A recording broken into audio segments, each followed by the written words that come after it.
नमस्कार, स्वागत है आप सभी का विष्णु एजुकेशन ग्रुप के इस डिजिटल प्लेटफॉर्म पर। मैं उम्मीद करता हूं आप सब लोग स्वस्थ होंगे, मस्त होंगे और ज़बरदस्त होंगे। भाई साहब बिल्कुल आप सभी का स्वागत है राजस्थान इतिहास के इस सेशन के अंदर। राजस्थान इतिहास के अंदर हम बहुत सारी जानकारी थी, जो सामान्य जानकारी उसके बारे में अपन ने चर्चा कर ली और हम पढ़ रहे थे भाई साहब शिलालेख। शिलालेख का टॉपिक अपना चल रहा था। बिल्कुल शिलालेख के बारे में देख लेते हैं एक बार वापस। हमारा टॉपिक चल रहा था भाई साहब शिलालेख। शिलालेख पढ़ रहे थे और शिलालेखों के बारे में देखा था। 3-4 शिलालेख अपने शायद में देख लिए थे और आज के इस सेशन के अंदर हम देखेंगे जो मानमोरी शिलालेख है, एग्जाम की दृष्टि से इंपॉर्टेंट बनता है हमारे लिए, उसके बारे में चर्चा करने जा रहे हैं। बिल्कुल बहुत बढ़िया। सभी को गुड मॉर्निंग, जय श्री कृष्णा, राधे राधे, राम राम। बिल्कुल अब देख लेते हैं भाई साहब मानमोरी शिलालेख के बारे में। अबे मानमोरी शिलालेख भाई साहब ये कहां पर स्थित है? पहला शिलालेख है भाई साहब मानमोरी शिलालेख। मानमोरी शिलालेख, शिलालेख जानते हो सब आप? बता दिया मैंने शिलालेख क्या होते हैं। बिल्कुल अब शिलालेख कहां, मानमोरी शिलालेख है, ये मानमोरी शिलालेख है भाई साहब। ये मानमोरी शिलालेख कहां पे स्थित है? बिल्कुल बहुत बढ़िया भाई साहब। मानमोरी शिलालेख चित्तौड़गढ़ के अंदर। कहां पे? बिल्कुल बहुत बढ़िया, चित्तौड़गढ़ के अंदर स्थित है। कौन सा? मानमोरी शिलालेख भाई साहब चित्तौड़गढ़ के अंदर। ये आपको ध्यान रखना है। अब इसकी खोज किसके द्वारा की जाती है यह भी अपन देखेंगे और इसके अंदर क्या जानकारी मिलती है अपन को वो भी अपन देख लेते हैं भाई साहब। बिल्कुल सभी को गुड मॉर्निंग। बिल्कुल ऑनलाइन वालों को भी गुड मॉर्निंग। बिल्कुल है ना। अच्छा थोड़ी प्रॉब्लम हो रही है, ओके ठीक कर देते हैं।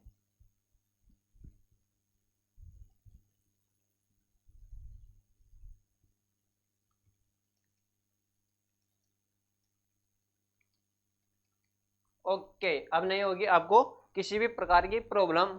अब जो मानमोरी शिलालेख चित्तौड़गढ़ के अंदर, इसकी खोज किसके द्वारा की जाती है, यानी खोजकर्ता कौन है भाई साहब, इसके बारे में देख लेते हैं। अब इसके खोज करता है भाई साहब कर्नल जेम्स टोड। खोजकर्ता कौन है? खोज करता है कर्नल जेम्स टोड के द्वारा जो मानमोरी शिलालेख है उसकी खोज की जाती है। और कर्नल जेम्स टोड कौन थे?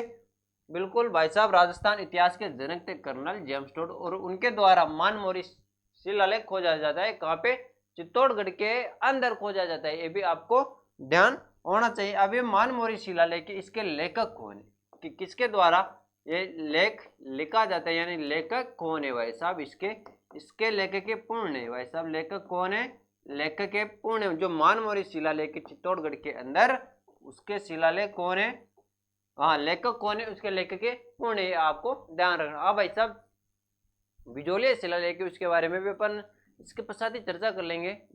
इंपॉर्टेंट है बिजोलिया शिलालेख भी। हाँ राज प्रशस्ति के ऊपर भी अपन चर्चा करेंगे। ओके चलो बहुत बढ़िया। अब ये लिखा किसके द्वारा, उत्कीर्ण किसके द्वारा किया जाता है? उत्कीर्ण। अब भाई साहब ये जो शिलालेख लिखा गया मानमोरी शिलालेख चित्तौड़गढ़ के अंदर, ये उत्कीर्ण किसके द्वारा किया जाता है, ये भी इंपॉर्टेंट है भाई साहब। ये उत्कीर्ण करता है इसका ना, उत्कीर्ण करता शिवदित्य। इंपॉर्टेंट है, पूछा जा सकता है एग्जाम के अंदर। और इसके अंदर किसके प्रमाण मिलते हैं भाई साहब? इसके अंदर समुद्र मंथन का प्रमाण मिलता है। जो मानमोरी शिलालेख है ना चित्तौड़गढ़ के अंदर, इसके अंदर क्या होता है? इसके अंदर जो समुद्र मंथन है, समुद्र मंथन का प्रमाण मिलता है। ये भी आपको ध्यान रखना है भाई साहब ना। समुद्र मंथन का प्रमाण, समुद्र मंथन का प्रमाण। अब क्वेश्चन किस प्रकार से बनता है भाई साहब ना? अब क्वेश्चन बनता है कि मानमोरी शिलालेख कहाँ पर है। पहला क्वेश्चन तो ये से बन जाता है मानमोरी शिलालेख कहाँ पे स्थित है भाई साहब? तो आपको बताना है कि मानमोरी शिलालेख चित्तौड़गढ़ के अंदर है। यह भी पूछा जा सकता है कि खोज किसके द्वारा की जाती है? इसकी खोज की जाती है कर्नल जेम्स टोड के द्वारा। मानमोरी शिलालेख की खोज की जाती है भाई साहब ना। लेखक के बारे में भी पूछा जा सकता है मानमोरी शिलालेख के, उसके लेखक कौन है तो आपको बताना है पूर्ण। उसके उत्कीर्णकर्ता कौन है तो आपको बताना है शिवदित्य। और समुद्र मंथन का प्रमाण मिलता है भाई साहब किससे? मानमोरी शिलालेख से। अब अभी आपका सवाल आया था सर बिजोलिया शिलालेख के बारे में बताइए। अब बिजोलिया शिलालेख के बारे में देख लेते हैं। बिल्कुल, बहुत बढ़िया। अब बिजोलिया शिलालेख कहाँ पे, अभी आपका ही आया था वैसा बिजोलिया शिलालेख के बारे में पढ़ाए सर आप, तो चलो हम बिजोलिया शिलालेख के बारे में आपको पढ़ाएंगे। अब बताइए बिजोलिया शिलालेख कहाँ पर है ना। बिल्कुल, बहुत बढ़िया, बिजोलिया शिलालेख के बारे में पढ़ रहे। बिजोलिया शिलालेख कहाँ पर है भाई साहब, इसके बारे में बताइए जल्दी से कमेंट करके। बिजोलिया शिलालेख, बिल्कुल बहुत बढ़िया ना। जो बिजोलिया शिलालेख है यह भीलवाड़ा के अंदर, कहाँ पे भाई साहब, बिजोलिया शिलालेख, बिजोलिया शिलालेख भीलवाड़ा के अंदर। अब इसके बारे में जो जानकारी है हमारे एग्जाम की दृष्टि से क्या क्या इंपॉर्टेंट बनता है उसके ऊपर हम सबके चर्चा करेंगे। बिल्कुल, बहुत बढ़िया। सबसे पहले तो आप ही लिखो बिजोलिया शिलालेख कहाँ पे, बिजोलिया शिलालेख भीलवाड़ा के अंदर है। बिजोलिया शिलालेख,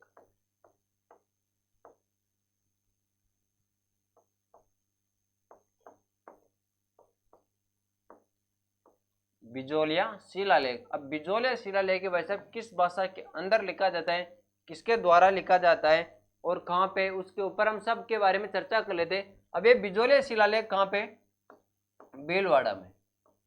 कहाँ पर है भाई साहब, भीलवाड़ा में। बिल्कुल, भीलवाड़ा के अंदर कौन सा शिलालेख है, बिजोलिया शिलालेख। किस भाषा के अंदर लिखा गया है, मैंने बताया था सर्वाधिक जो शिलालेख है किस भाषा के अंदर है भाई साहब, संस्कृत भाषा के अंदर लिखे गए। किस भाषा में, संस्कृत भाषा के अंदर लिखे गए हैं। तो भाई साहब ये बिजोलिया शिलालेख भी किस भाषा के अंदर लिखा गया है, हाँ बिल्कुल भाई साहब, किस भाषा में, संस्कृत भाषा के अंदर लिखा गया है। ये हाँ इंपॉर्टेंट क्वेश्चन बनता है इनसे कि कौन सा शिलालेख किस भाषा के अंदर लिखा गया है। तो आपको बताना है भाई साहब बिजोलिया शिलालेख किस भाषा के अंदर लिखा गया है, तो आपको बताना है भाई साहब संस्कृत भाषा के अंदर लिखा गया है बिजोलिया शिलालेख, है ना। ओके, बिल्कुल। अब हाँ, जो भी अपने पीछे भी शिलालेख देखे थे ना, तो लगभग लगभग सभी शिलालेख संस्कृत भाषा के अंदर लिखे गए, है ना। और लिपि के बारे में पूछ रहे हैं आपको, तो ब्राह्मी लिपि के बारे में बताना है। बिल्कुल, ये लिपि से भी क्वेश्चन पूछे जाते हैं और भाषा से भी क्वेश्चन पूछे जाते हैं कि भाषा कौन सी के अंदर कौन सा शिलालेख लिखा गया। यदि आपको कोई भी आंसर नहीं आ रहा है ना भाषा से संबंधित, तो आपको डायरेक्ट संस्कृत भाषा कर देना है सबके अंदर, है ना। लगभग लगभग जो भी शिलालेख लिखे गए सबके अंदर कौन सी भाषा है भाई साहब, बिल्कुल संस्कृत भाषा के अंदर लिखे गए। याद रखना है भाई साहब, रख लोगे ना याद, हाँ रखनी पड़ेगी भाई साहब याद। यदि आपको नौकरी लगना है ना तो इनके बारे में ध्यान रखना है। ओके, बहुत बढ़िया ना। अब इसके जो बिजोलिया शिलालेख किसने लिखवाया भाई साहब, ये भी पूछा जाता है कि बिजोलिया शिलालेख किसने लिखवाया। हाँ, किसने लिखवाया, जैन श्रावक थे साहब, जैन श्रावक के द्वारा लिखाया गया। हाँ बिल्कुल, लिखवाया। किसके द्वारा लिखवाया जाता है, जैन श्रावक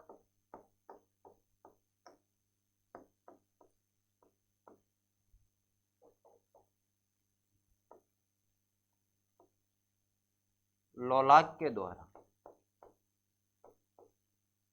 किसके द्वारा लिखवाया जाता है बिजोलिया शिलालेख भाई साहब, बिजोलिया शिलालेख लिखवाया जाता है जैन श्रावक लोलक के द्वारा बिजोलिया शिलालेख लिखवाया जाता है। अब इसके रचनाकार के बारे में पूछा जा सकता है भाई साहब, जो बिजोलिया शिलालेख इसके रचनाकार कौन है,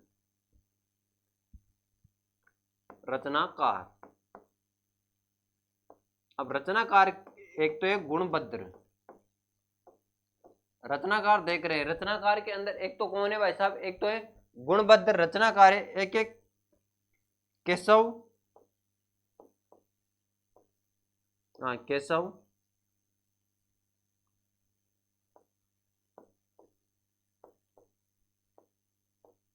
कापस्त। ये क्या है भाई साहब, ये बिजोलिया शिलालेख है ना, उसके रचनाकार है। रचनाकार कौन कौन है, रचनाकार है गुणभद्र और केशव कापस।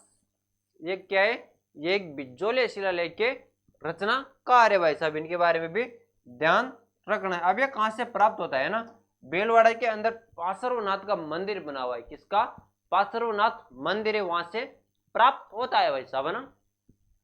पार्श्वनाथ मंदिर से प्राप्त होता है, पार्श्वनाथ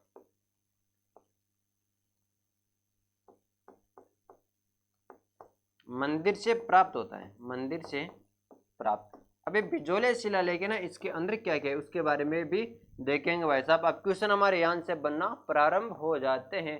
अब इसके अंदर क्या है, चौहानों की वंशावली, ये इंपॉर्टेंट है भाई साहब। चौहानों की वंशावली कौन से शिलालेख के अंदर है, तो आपको बताना है भाई साहब, बिजोलिया शिलालेख के अंदर जो भीलवाड़ा के अंदर है ना। चौहानों की वंशावली, चौहानों की, कहाँ जाते हो आप भी, बिल्कुल है ना, थोड़ा ध्यान रखा करो। चौहानों की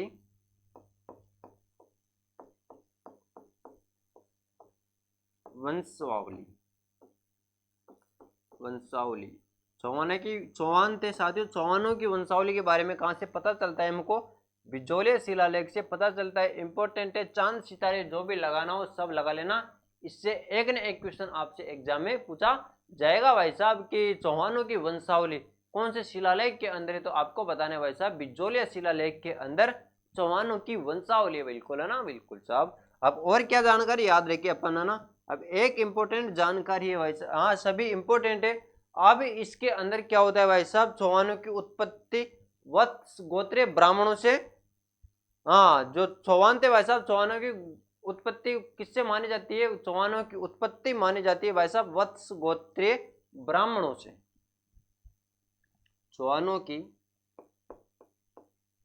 चौहानों की उत्पत्ति वत्स गोत्रीय ब्राह्मणों से मानी जाती है।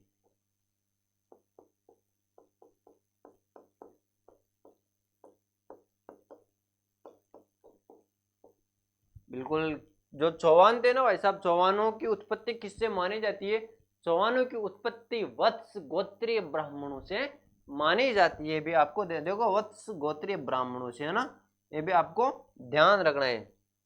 बिल्कुल साहब।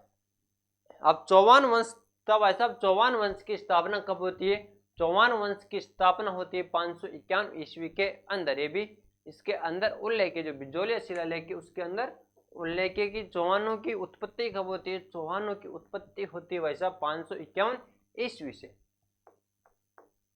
चौहानों की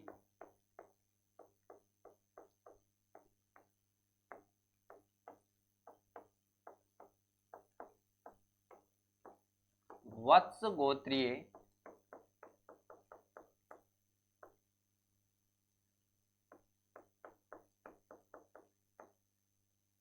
हाँ चौहानों की उत्पत्ति 551 ईस्वी से, 551 ईस्वी, हाँ लिख लिया था भाई साहब, चलो दोबारा लिखने में आ गया, कोई दिक्कत नहीं है ना। बिल्कुल साहब, ये आपको ध्यान रखना है किसके बारे में, बिजोलिया शिलालेख के बारे में ध्यान रखना है। बिल्कुल, अब हम अगले शिलालेख के बारे में देखेंगे, बिल्कुल जो हमारे एग्जाम की दृष्टि से इंपॉर्टेंट बनता है, राज प्रशस्ति। नाम सुना होगा भाई साहब आपने, राज प्रशस्ति, जो हमारे एग्जाम के अंदर लगभग राजस्थान का कोई सा भी एग्जाम हो ना, उसके अंदर राज प्रशस्ति से क्वेश्चन पूछा जाता है। बिल्कुल, चलो क्या हुआ, कोई कंफ्यूज है, हाँ बताओ क्या कंफ्यूज है आपको।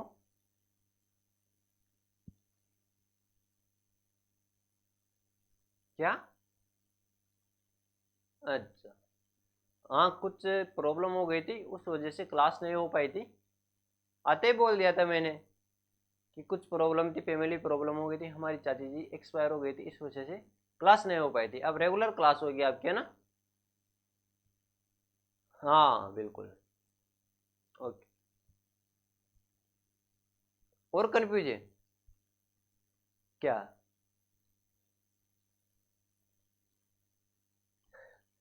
अब वो 3 नए जिले नहीं बनेंगे, ये आपको ध्यान रखना है ना। जो नए 3 जिलों की घोषणा की थी ना, वो नए बनेंगे अब।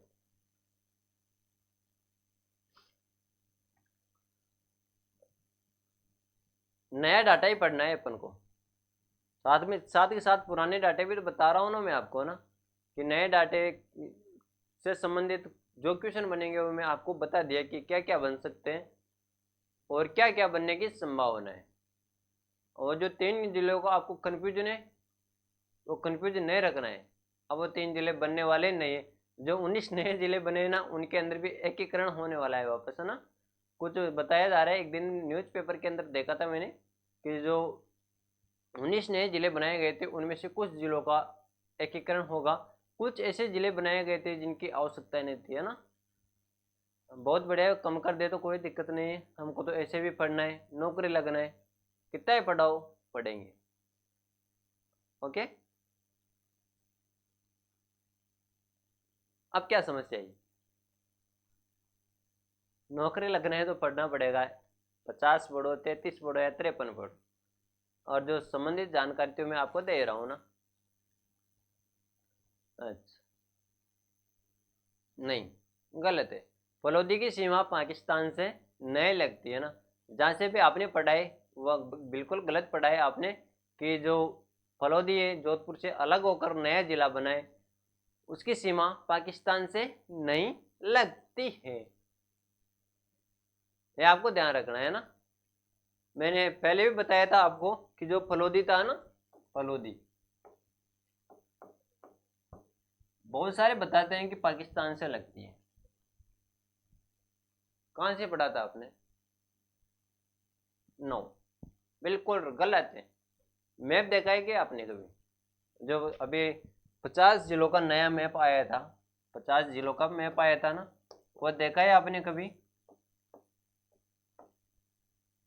देखा है क्या? देखना उसके अंदर फलोदी की सीमा पाकिस्तान से नहीं लगती है, दिखाऊं मैं? समस्या है आपको? ओ दिखा देते, चलो। ओके ओके ओके ओके, अबे बता देते हैं, क्या पता किस आधार पर बताते हैं, लेकिन आपको ध्यान रखना है ना कि जो 50 जिले बने। ओके,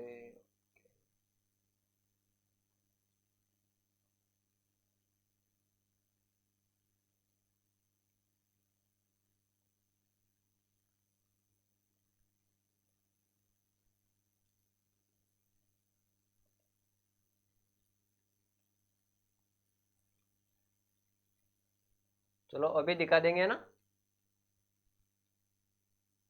उसके अंदर देखना, आप मैप के अंदर देखोगे तो पता लगेगा आपको कि जो फलोदी उसकी सीमा पाकिस्तान से नहीं लगती है ना। हाँ, बिल्कुल भी नहीं लगती है, बिल्कुल टच भी नहीं करती पाकिस्तान की सीमा से। नहीं, गलत, जहाँ से भी पढ़ा है आपने वो गलत है। फलोदी की सीमा पाकिस्तान से नहीं लगती है, आपको ये चीज़ ध्यान रखनी है। पहले भी मैंने आपको बताया था कि फलोदी की सीमा पाकिस्तान से नहीं लगती है। अब उसी चीज़ को आप बार बार पूछोगे ना तो आपका ही नुकसान है। आपको ध्यान रखना है इस चीज़ को। कोई क्या भी बता सकते, नहीं आपको नहीं बता, पाकिस्तान के साथ तो नहीं लगती है ना। ओके, अब चलो अपन अब शिलालेख पढ़ रहे थे, अब जो समस्या होगी आपको बाद में देखेंगे क्लास के बाद में।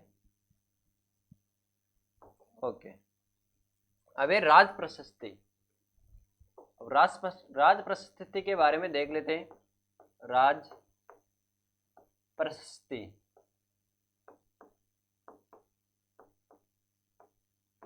हाँ क्वेश्चन बनता है इससे और इम्पोर्टेंट है।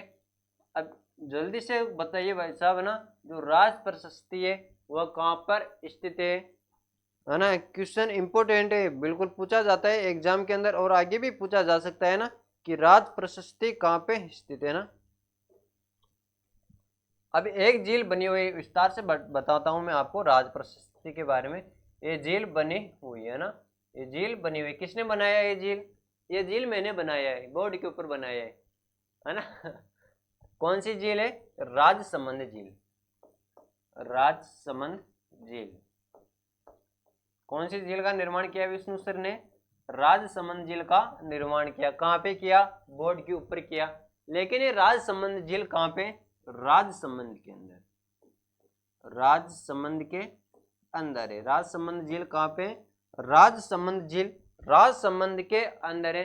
कौन सी नदी को रोककर ये झील बनाई गई है? एक नदी आती है भाई साहब इधर से, कौन सी नदी आई? गोमती नदी। एक नदी आती है भाई साहब, है ना, गोमती नदी। हाँ बिल्कुल कंप्लीट जानकारी प्राप्त कर लेंगे इसके ऊपर, कोई भी कंफ्यूज नहीं रहेगा। अब ये जो राजसमंद झील है ना, इसके ऊपर बनी हुई है राज प्रशस्ति। यहाँ पर बनी हुई है भाई साहब राज प्रशस्ति है ना, बिल्कुल राज प्रशस्ति यहाँ पर बनी हुई है, राज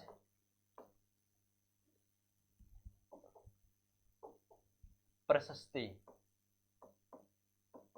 अब एक क्वेश्चन आपका यहाँ से कंप्लीट हो जाता है, जो राज प्रशस्ति है किस झील के किनारे पर है भाई साहब, तो आपको बताना है राज प्रशस्ति राजसमंद झील जो राजसमंद के अंदर है उसके किनारे पर स्थित है। कौन सी नदी को रोककर राजसमंद झील का निर्माण किया गया है, गोमती नदी के पानी को रोककर राजसमंद झील का निर्माण किया गया है ना। अब इसका निर्माण किसके द्वारा करवाया जाता है ना, एक एक चीज याद रखना है इसके बारे में ना।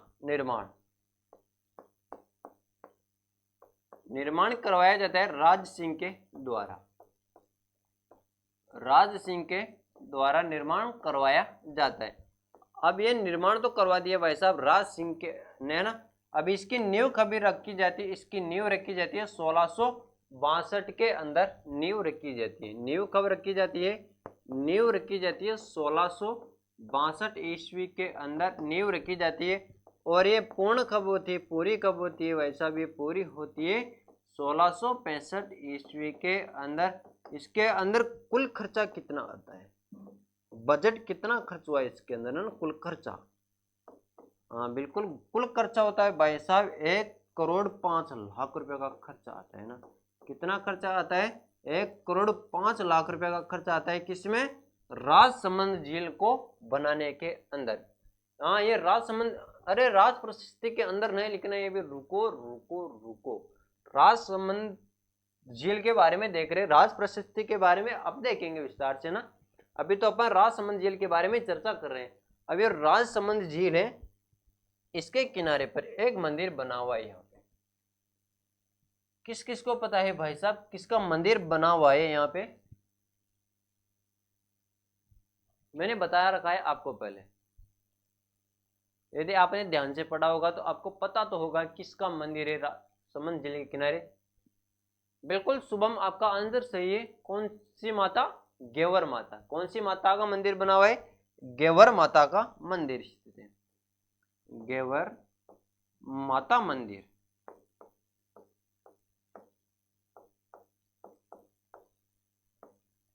गेवर माता का मंदिर किस झील के किनारे बना हुआ है, गेवर माता का मंदिर भाई साहब राजसमंद झील के किनारे पर बना हुआ है, ये भी आपको ध्यान रखना है। चलो अब ये देखा अपने किसके बारे में, राजसमंद झील के बारे में है ना, राजसमंद झील के बारे में देखा है। अब हमारा जो टॉपिक था इंपोर्टेंट राज प्रशस्ति, उसके ऊपर हम प्रस्थान करते हैं। अब राज प्रशस्ति है, इसका निर्माण किसके द्वारा करवाया जाता है भाई साहब, ये किसके द्वारा लिखवाया जाता है, ये लिखवाया जाता है भाई साहब राज सिंह के द्वारा। राज प्रशस्ति, राज प्रशस्ति किसने लिखवाया, राज सिंह ने।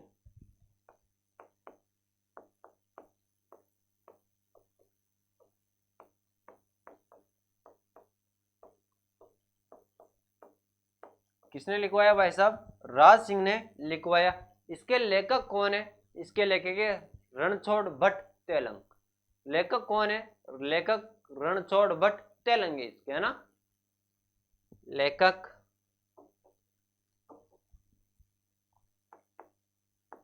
लेखक रणछोड़ भट्ट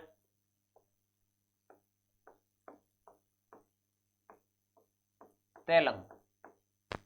ये पूछा गया है, इंपोर्टेंट कर लेना इसके दोनों के ऊपर, ये ना ये दोनों इंपोर्टेंट है। क्या क्या किसके द्वारा लिखवाया जाता है और लेखक कौन है, तो लेखक आपको बताना है रणछोड़ भट्ट तेलंग राज प्रशस्ति के लेखक के किसके द्वारा लिखवाया जाता है, राज सिंह के द्वारा लिखवाया जाता है। किसके द्वारा लिखवाया जाता है, राज सिंह के द्वारा। ओके, याद रहना चाहिए आपको, कभी भी मैं पूछ सकता हूं कि राज प्रशस्ति किसके द्वारा लिखवाया जाता है, राज सिंह के द्वारा, लेखक रणछोड़ भट्ट तेलंगे है ना। अब और क्या याद रखना है, अब ये भाई साहब जो राज प्रशस्ति लिखवाई गई, क्या लिखवाई गई, राज प्रशस्ति लिखवाई जाती है किसके द्वारा, राज सिंह के द्वारा। अब ये 25 काली शिलालेखों का समूह है। जो काली शिलाएं होती है, काले पत्थर होते हैं, उनका समूह 25 काली शिलाओं के ऊपर लिखा गया है। 25 काली शिलाओं के ऊपर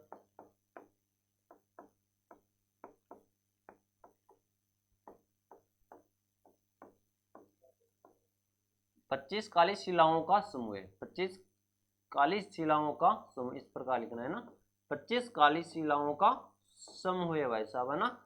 अब जो राज प्रशस्ति लिखी गई है ना, राज प्रशस्ति लिखी जाती है, इसके अंदर कितने श्लोक है? इसके अंदर है भाई साहब 116 श्लोक। कितने श्लोक है? 116 श्लोक है। इसके अंदर कितने श्लोक है भाई साहब? 116 श्लोक है। कितने श्लोक है भाई साहब? 116 श्लोक है। किसके अंदर?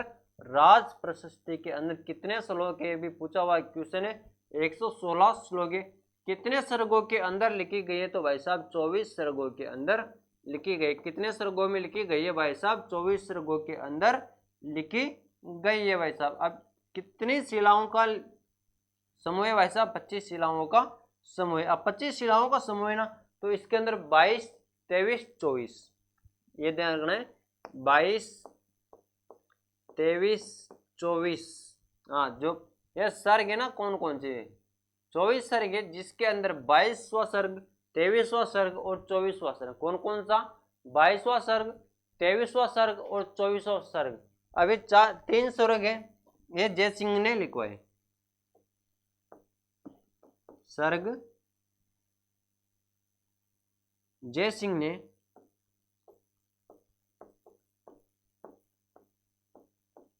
लिखवाया। अब क्या लिखवा दिया भाई साहब जय सिंह ने? क्या लिखवा दिया? 22, 23, 24 जो सर्ग है, ये किसके द्वारा लिखवाया गया? जय सिंह के द्वारा लिखवाया गया। अब जय सिंह ने क्या लिखवाया भाई साहब इन सर्गों के? इन सर्गों में क्या लिखवाया जय सिंह ने? पूछा जा सकता है। 22, 23, 24 सर्गों के अंदर जय सिंह ने क्या लिखवाया? राज सिंह की मृत्यु का वर्णन है। राज सिंह था, राज सिंह की मृत्यु का वर्णन है।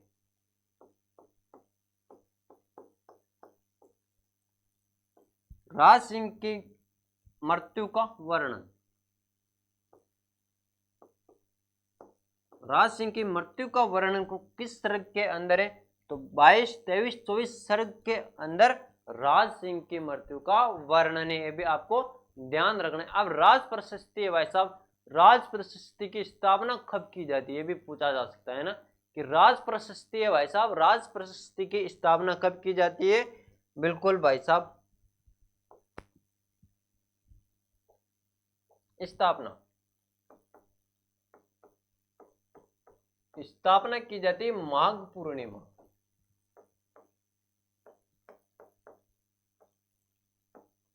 स्थापना कब की जाती है? माघ पूर्णिमा 1676 में। कब की जाती है? माघ पूर्णिमा 1676 में राज प्रशस्ति की स्थापना की जाती है। 1676 के अंदर, है ना। यह भी आपको ध्यान रखना है। किस भाषा के अंदर लिखा गया? मैंने बताया था नहीं कि कोई सी भी प्रशस्ति आ जाए, कोई सा शिलालेख आ जाए, तो आपको भाषा संस्कृति बतानी है। कौन सी बतानी है? संस्कृत भाषा। अब इसके अंदर कौन सी भाषा के अंदर लिखा गया है? तो आपको बताना है ना, कौन सी भाषा? संस्कृत। संस्कृत भाषा के अंदर लिखे थे। अब ये जो राज प्रशस्ति है, राज सिंह के द्वारा लिखाई गई, कौन सी नदी के ऊपर लिखाई गई, यह अपन ने बेसिक जानकारी तो प्राप्त कर ली। अब जो हमारे लिए इंपॉर्टेंट हो जाती है, विश्व की सबसे बड़ी प्रशस्ति कौन सी है भाई साहब? तो आपको बताना है राज प्रशस्ति, विश्व की सबसे बड़ी राज प्रशस्ति, है ना। विश्व की सबसे बड़ी, विश्व की सबसे बड़ी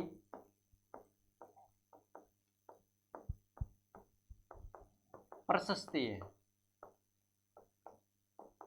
याद रखना ये भी, है ना, इंपॉर्टेंट है, क्वेश्चन पूछा जाएगा इससे। चांद सितारे जो भी लगाना हो वो सब के सब लगा लेना। विश्व की सबसे बड़ी प्रशस्ति कौन है? विश्व की सबसे बड़ी प्रशस्ति राज प्रशस्ति, जिसके लेखक राज सिंह है, जो राजसमंद के अंदर, राजसमंद झील के किनारे पर लिखवाई गई है। 25 शिलाओं का समूह, 116 श्लोक लिखे गए 24 सर्गों के अंदर, जिसके अंदर 22-23 सर्ग लिखे गए ना, वह किस के द्वारा लिखाए गए? वो लिखवाए गए भाई साहब जय सिंह के द्वारा लिखाए गए। और 22-23-24 सर्ग के अंदर राज सिंह की मृत्यु का वर्णन, इसकी स्थापना माघ पूर्णिमा 1676 के अंदर की जाती है। कौन सी भाषा के अंदर है? संस्कृत भाषा के अंदर है। विश्व की सबसे बड़ी प्रशस्ति है कौन सी? राज प्रशस्ति।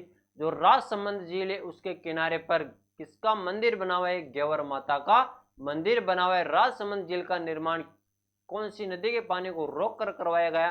तो गोमती नदी के पानी को रोककर निर्माण करवाया गया। किसका? राजसमंद झील का। राजसमंद झील के निर्माण के अंदर कितना खर्चा आता है भाई साहब? 1,05,00,000 रुपए का खर्चा आता है। नींव कब रखी जाती है? 1662 के अंदर नींव रखी जाती है। पूर्ण कब होती है? 1665 के अंदर ये पूर्ण होती है भाई साहब, ये आपको ध्यान रखना है। अभी जो राज प्रशस्ति है ना, जो हमारे लिए अब इंपॉर्टेंट होने वाली, ये बेसिक जानकारी हो गई राज प्रशस्ति के बारे में। अब जो हमारे लिए इंपॉर्टेंट हो जाती है ना कि राज प्रशस्ति के अंदर क्या क्या लिखे थे, उनके बारे में चर्चा करेंगे हम अपनी कल की क्लास के अंदर। तब तक के लिए सभी साथियों का बहुत बहुत धन्यवाद। Thank you, all the best. जय हिंद, जय भारत।